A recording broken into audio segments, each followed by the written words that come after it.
Well, thank you, Neda, and thank you for everybody for joining us today. We're very grateful to be here. Um, I think the first thing to say about UK arms exports to Israel is they're part of a wider picture.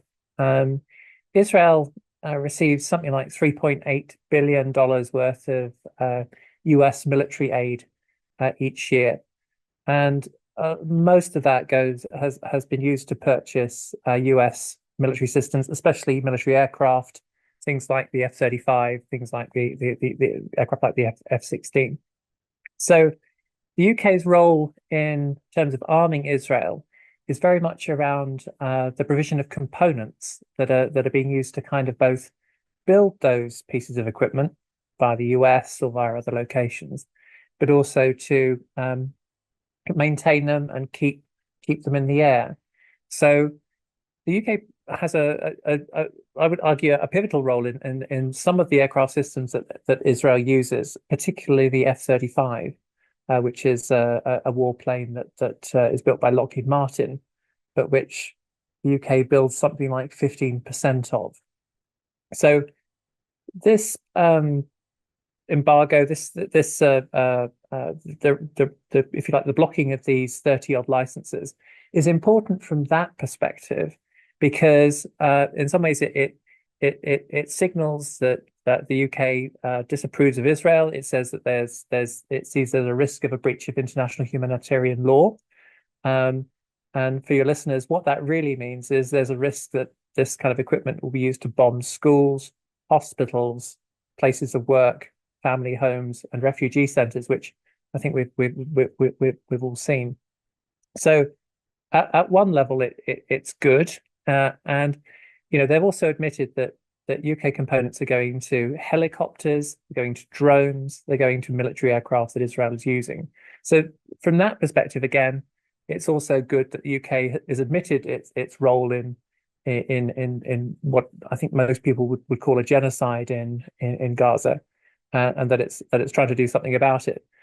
I guess what our concern is the main thrust of UK arms exports to Israel are the parts for the F-35 aircraft. And this aircraft, we've all the way through Campaign Against Arms Trade has said it's being used against civilians. And just before David Lammy put out his announcement, there was this kind of final proof, if you like, that an F-35 had been used to kill something like 90 people in al-Mawazi's supposed safe zone, which, by the way, is obviously, in the news again today, using 2,000-pound bombs. So the idea that the UK can stop some of its arms exports because it thinks that they'll be used to bomb schools and hospitals, but this particular chunk of its exports should be, if you like, protected and just continued, I think is an untenable position. And I think we were really disappointed to see that this arms export is going on. The other thing I wanted to say was that this is also in the context, the Israelis like to present this as a thing that started in October, of last year. That before October 7th, everything was fine, and suddenly the attack came out of the blue. I think we need to understand that Western arms exports have been supporting the occupation of the West Bank and an apartheid system, and that's been ruled against by the ICJ most recently, and really, we as a country here in the UK should also be taking a look at exports that drive the occupation of the West Bank and East Jerusalem, and be putting a block on that. And that's what international law demands of us.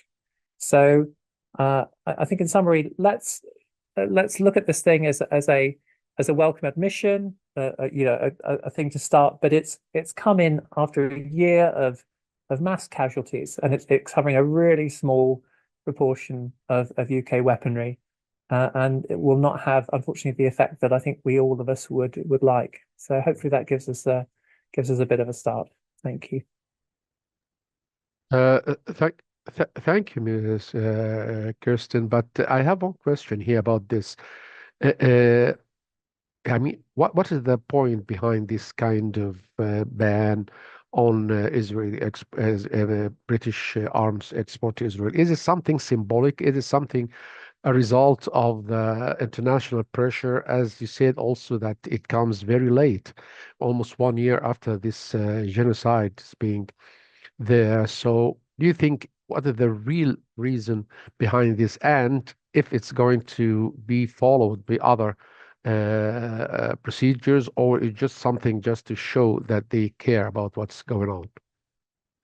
Well, I would say, and you know, we've said this in to our supporters that that it's a result of, I feel like, a lot of pressure from you know, the pro-Palestine movement, from people who care about human rights and human dignity in Palestine and elsewhere.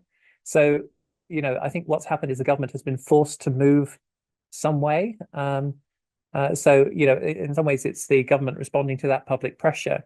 Um, but I think it is arguably the minimum they could do and still claim to be, you know, in some way reflecting human rights law, international humanitarian law. So I think that's what it is. It's trying to show that they're responding to the pressure. And I think it's really interesting that some of the things they're blocking are, should we say, key arguments that the campaign movement has made. You know, supply of drone parts, for example. You know, that's been a real focus of campaign issues.